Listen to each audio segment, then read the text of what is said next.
नमस्कार दोस्तों, हम आपके लिए लेकर के आए हैं एक बेहद खास इंटरव्यू। बिहार विधानसभा चुनाव और पूरे देश के उपचुनावों के बाद हमारे खास मेहमान हैं ज्योतिरादित्य सिंधिया, जिन्होंने एक बहुत बड़ा फैसला किया और अब चुनाव को उन्होंने अपने हिसाब से डिलीवर भी कर दिया बीजेपी के लिए। सिंधिया जी, आपने हमारे लिए वक्त निकाला, आपका बहुत शुक्रिया। पहला कमेंट तो इंटरव्यू को चूंकि ब्रीफ रखना है, इसलिए इसी से शुरू करें कि इन नतीजों में आपको कोई असंतुष्टि? देखिए संजय, पहले तो आपने आमंत्रित किया, आपको बहुत बहुत धन्यवाद और आपके दर्शकों को भी बहुत बहुत धन्यवाद। दिवाली भी अगले 2-3 दिन में है, तो दिवाली की भी शुभकामनाएं आपके सभी दर्शकों को। ये एक अभूतपूर्व जनादेश रहा है जो मध्य प्रदेश में संभव हो पाया है, और इसका श्रेय अगर मैं किसी को दूं तो सर्वप्रथम मध्य प्रदेश की जनता के समस्त हम सब भारतीय जनता पार्टी के कार्यकर्ता के रूप में नतमस्तक हैं। और श्रेय अगर किसी को जाता है तो प्रधानमंत्री नरेंद्र मोदी जी के नेतृत्व को, हमारे अध्यक्ष जेपी नड्डा जी की विचारधारा को, और हमारे गृह मंत्री अमित शाह जी की सोच विचारधारा को, जिससे जन कल्याण योजनाएं से हर नागरिक पूरे देश में प्रभावित हुआ। और उसी के साथ मध्य प्रदेश के अंदर जो शिवराज सिंह चौहान जी की नेतृत्व में सरकार है, जिसके आधार पर एक प्रादेशिक ब्लूप्रिंट हम लोग ने बनवाया था 5 महीनों में, और फिर हर एक असेंबली कॉन्स्टिट्यूंसी के लिए भी एक विकास और प्रगति की ब्लूप्रिंट बनाई थी। और इसी के साथ हर एक भाजपा के कार्यकर्ता को भी जाता है, क्योंकि जी जान पूरे काडर ने, पोलिंग बूथ से मंडल तक हर व्यक्ति ने जी जान लगाया, जैसा ये स्वतः का चुनाव हुआ हो, और उसी के आधार पर ये परिणाम आए हैं। हम कृतज्ञ हैं मध्य प्रदेश की जनता के प्रति, और जो विकास और प्रगति की संकल्प हमने ली थी उसे हम पूरा करेंगे, ये विश्वास आपके चैनल के द्वारा हम मध्य प्रदेश की जनता को भी देना चाहते हैं। बिल्कुल, आपके हिसाब से बिल्कुल नतीजे अच्छे रहे, लेकिन मैं उन 3 मंत्रियों के बारे में सोच रहा था जो नहीं जीत पाए, तो उनके लिए आपका कोई ऑब्जर्वेशन, क्या फीडबैक रहा वहां से?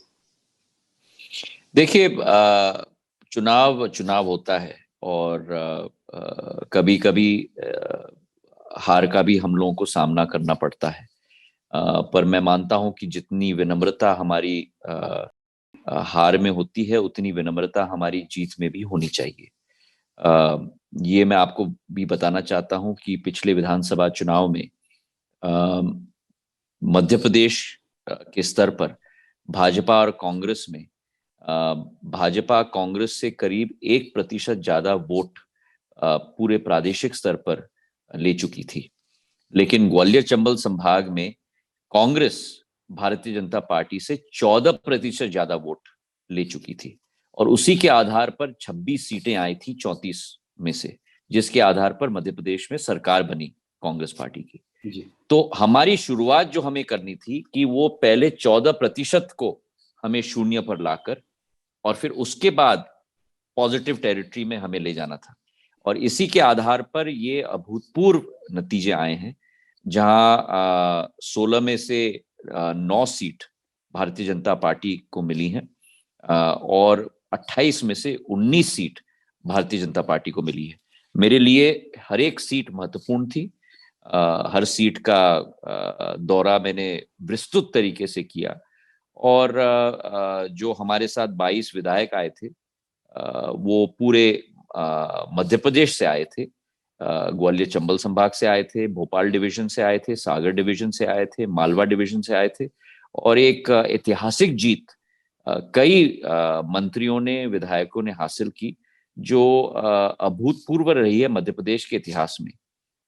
कई सीटों में 65,000 वोटों से हम जीते हैं, कई सीटों में 55,000 से जीते हैं, जो नॉर्मली मध्य प्रदेश में होता नहीं है। जी, जब आपने कांग्रेस छोड़ी और बीजेपी में गए, 8 महीने करीब हो गए, तो कोविड का पूरा पीरियड रहा। जाहिर है कि उसके बाद पिछले कुछ महीने आपका बिल्कुल चुनाव पर ही फोकस रहा।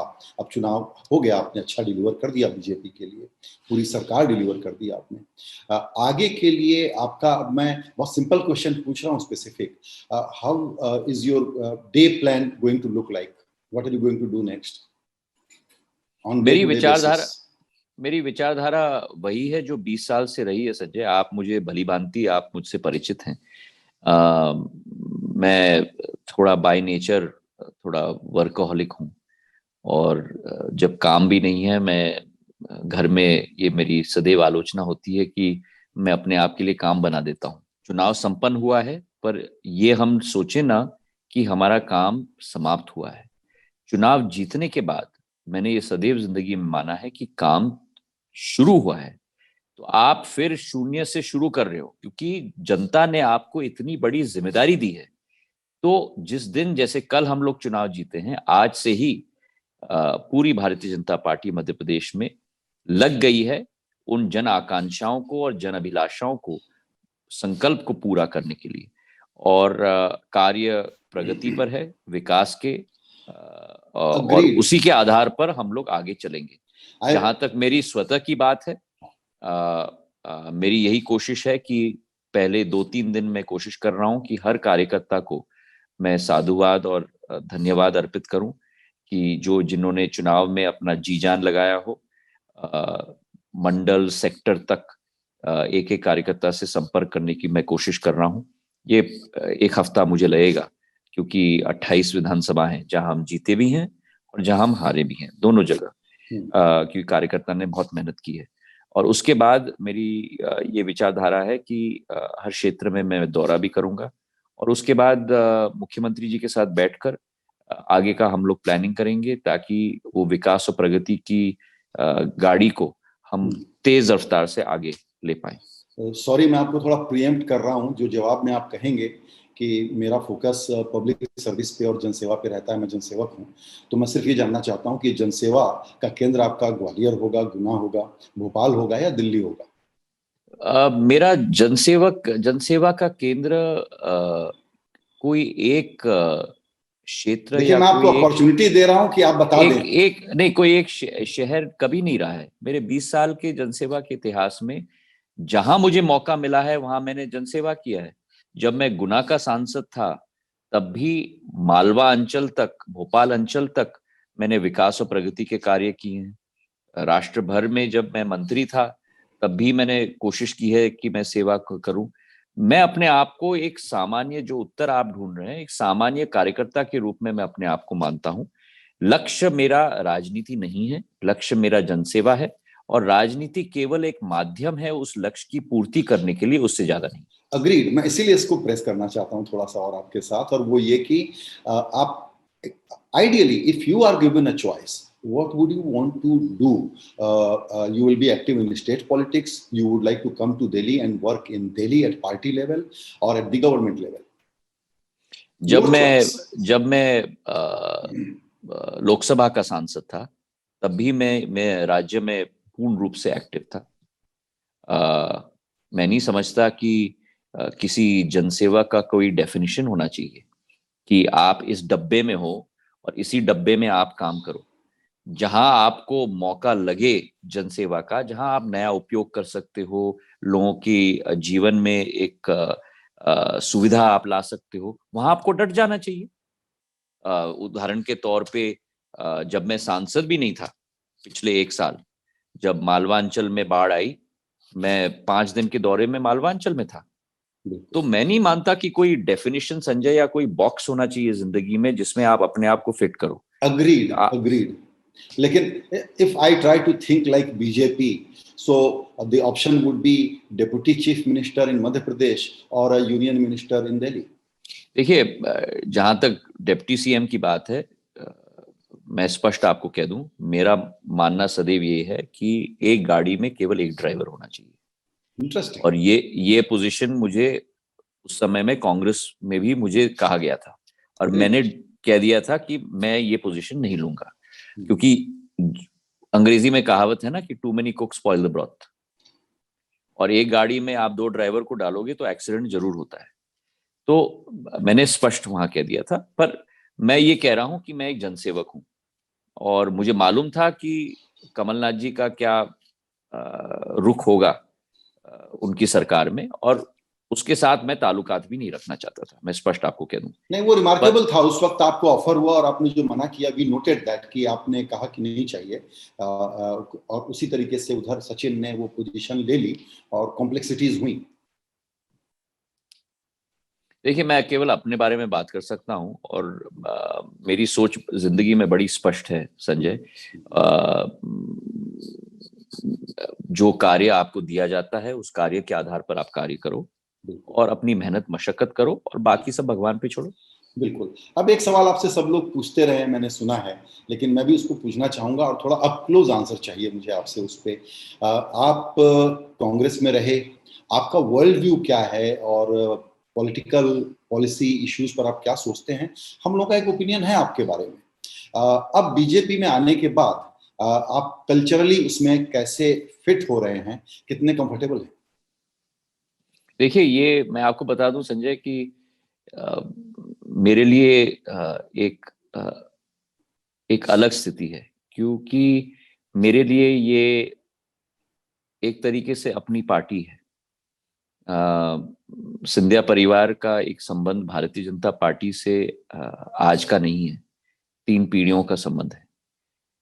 मेरी दादी अ, एक तरीके से एक बहुत बड़ा योगदान उन्होंने दिया था इस राजनीतिक दल में। मेरे पूज्य पिताजी की शुरुआत जनसंघ से हुई थी। तो मेरे लिए ये एक कोई नई पार्टी नहीं है और संबंध जो भी मेरे हैं बहुत पुराने इस पार्टी के साथ और संगठन के साथ सदैव रहे हैं, चाहे मैं दूसरे दल में रहा हूं। तो मेरे लिए ये कोई आउटसाइडर इनसाइडर की पोजीशन नहीं है। एक तरीके से घर मेरा वापसी घर है। मेरा मेरा मेरा घर घर वापसी भी मैं नहीं कहूंगा, मेरा घर ही है। और जहां तक फिट की बात करते हो आप, जरूर जब आप कोई नए संगठन में आते हो समय लगता है।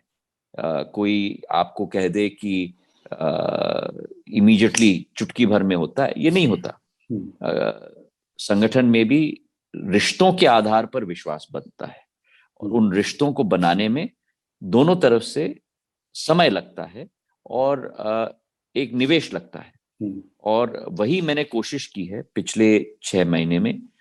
केवल मेरे स्तर पे नहीं, लेकिन मेरे साथ जो करीब 1.5 लाख कार्यकर्ता और नेता कांग्रेस पार्टी से भारतीय जनता पार्टी में आए हैं प्रदेश भर से, उनको भी, और इसका श्रेय मैं सीधे सीधे मुख्यमंत्री शिवराज सिंह जी को दूंगा, हमारे अध्यक्ष विष्णुदत्त शर्मा जी को दूंगा, जिन्होंने इतना एफर्ट किया है ताकि एक सांस्कृतिक फिट हो। और उसी के जरिए ये चुनाव नतीजा भी हमें देखने को मिला है, क्योंकि हर मंच पर सारे भारतीय जनता पार्टी के पूर्व विधायक, पूर्व कार्यकर्ता, नए कार्यकर्ता सभी साथ में मिलकर, जैसे कहते हैं ना कि शक्कर चीन चाय में घुली जाती है, उसी बिल्कुल। तरह से घुलकर एक घुल हो मिल गए गए हैं। हैं और पूरी तरह से एक शक्ति के आधार पर हमने काम किया है। बिल्कुल। एक सवाल मैं आपसे, मतलब आपके अतीत से जुड़ा हुआ है इसलिए नहीं पूछना चाहता हूँ, लेकिन एक पॉलिटिकल ऑब्जर्वेशन के नाते पूछना चाहता हूँ। What else Congress party? To me the key word is the Congress party is a case study in disaster in HR management. देखिए, मैं अपना जीवन अतीत में नहीं जीता, मैं अपना जीवन वर्तमान में और भविष्य में जीता हूँ। कांग्रेस पार्टी अब मेरी अतीत का एक भाग बन चुकी है, नंबर 1। नंबर 2, 8 महीने संजय आपने भी देखा है। मैं मानता हूं कि अ, एक मौनता की भी विनम्रता होती है और वो डिग्निटी ऑफ साइलेंस मैंने मेंटेन किया है 8 महीने।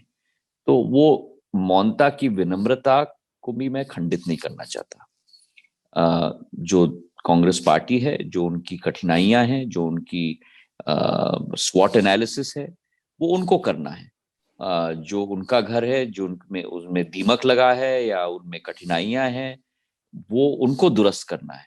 मैं भारतीय जनता पार्टी का कार्यकर्ता हूं और मैं अपनी पार्टी के लिए लगन से और जी जान से लगने के लिए पूर्ण रूप से संकलित हूं। बिल्कुल। पर इसमें इतना मैं कहना चाहता हूं कि इसमें कोई दो राय नहीं है कि एक बहुत बड़ा डिस्कनेक्ट आ चुका है देश की जनता के बीच में और उस राजनीतिक दल के बीच में। बिल्कुल, ये बात तो अब मतलब सभी लोग महसूस करते हैं, लेकिन चलिए we should wish them good luck. और आपको आगे के जो भी आपके काम हैं उसके लिए बहुत शुभकामनाएं और दिवाली की बहुत बहुत मुबारकबाद। बहुत बहुत धन्यवाद संजय।